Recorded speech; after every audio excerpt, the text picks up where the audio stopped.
আসসালামু আলাইকুম। দর্শক, ছাত্র দলের একজন কেন্দ্রীয় নেতা তারই দলের মহিলা যুব দলের একজন নেতাকে ফিল্ম স্টাইলে টুথ টুথ টুথ করে দিচ্ছে। ঠিক আছে, তো শব্দটা বললাম না, আপনারা বুঝে নেন।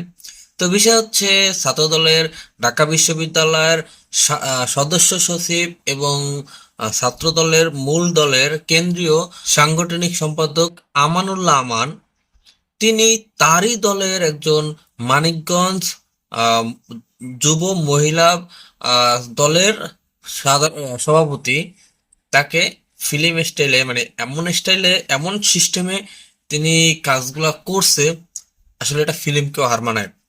তো সম্পূর্ণ বিস্তারিত আপনাদেরকে বলবো। তার আগে আরেকটা তথ্য দেই, সেটি হলো আপনারা স্ক্রিনে দেখতেছেন যে এই আমানুল্লাহ আমানি আবার জামাতকে নিয়ে কড়া সমালোচনা করছে। তো এমন একটা নিউজ আজকে ভাইরাল হয়েছে। তো এইটা আসলে মূল বিষয় না, মূল বিষয় হচ্ছে কাহিনীটা কি করছে। দর্শক, সাংগঠনিক কার্যক্রমের দ্বারা পরিচয় হয়েছে মানিকগঞ্জের মহিলা যুব দলের সেই সভাপতির সাথে। পরিচয় হওয়ার পরে তার সাথে একটা প্রেম ভালোবাসা হয়েছে। প্রেম ভালোবাসা হওয়ার পরে তাকে বিয়ের প্রলোভন দেখিয়ে বা বিয়ের প্রলোভন দেখাইছে এবং তার সাথে রীতিমতো সম্পর্ক চলতেছে। তো একদিন তাকে আহ নির্দিষ্ট একটা জায়গার ঘুরতে যাওয়ার কথা বইলা তাকে গাড়িতে নিয়ে গেছে। গাড়িতে নেওয়ার পরে লাল পানি এবং সাথে যে কোনো নেশাদ্রব্য সাথে করে তাকে খাওয়াইছে। খাওয়ানোর পরে তাকে একটা হোটেলে নিয়ে গেছে। হোটেলে নেওয়ার পরে সেখানে সে যা করার তাই করছে। তো করার পরে শুধু করে নাই, করার পরে সে সেগুলো আবার ভিডিও করে রাখছে।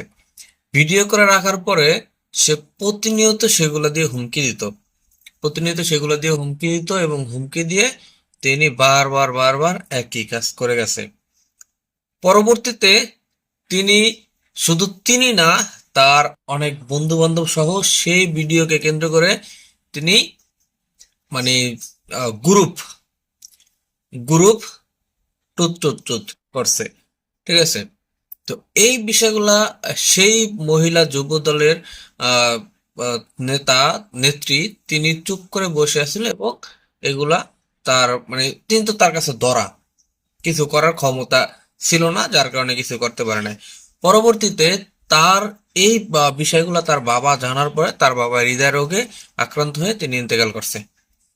তারপরে এই বিষয়টা নিয়ে তিনি থানায় অভিযোগ দিতে গেছে। থানায় তখন তার মামলা নেয় নাই, কারণ বড়, মানে ছাত্র দলের কেন্দ্রীয় লেভেলের নেতা। তার মামলা না নেওয়ার পরে তিনি আদালতের মাধ্যমে সেই মামলাটা করছে। আদালতের মাধ্যমে মামলা করার পরে সেই মামলা আবার পিবিআই এর কাছে হস্তান্তর করছে এবং সেটা নিয়ে এই মুহূর্তে ব্যাপক আলোড়ন চলতেছে, আলোচনা সমালোচনা চলতেছে।